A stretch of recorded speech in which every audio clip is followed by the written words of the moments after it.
Бүгдээрээ сайн уу? Тоолны бичлэгээ оруулах нэлээд удчлаа. Хөдөө өдөрлөө.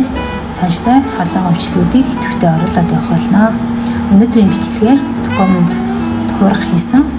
Заавал хариулт даван гэхгүйгээр ингээд хийгээдсэн ч үнэхээр гоё амттай болсон.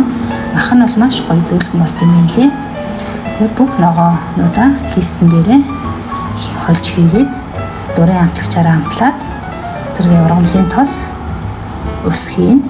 Ингээд томатаар амталж өгөөд сайтар хооронд нь холиод өгнө. Ингээд дээрэс нь салаадны навч хийсэн. Хийхгүй ч яж болно. Ингээд амтлахаар лаврын навч амталгаа нь ихээр хийчлээ. За ингээд документ хийхэд бэлэн болчлоо. Документны 180 градуст 30 минут жингээд амттай хоол бэлэн болсон.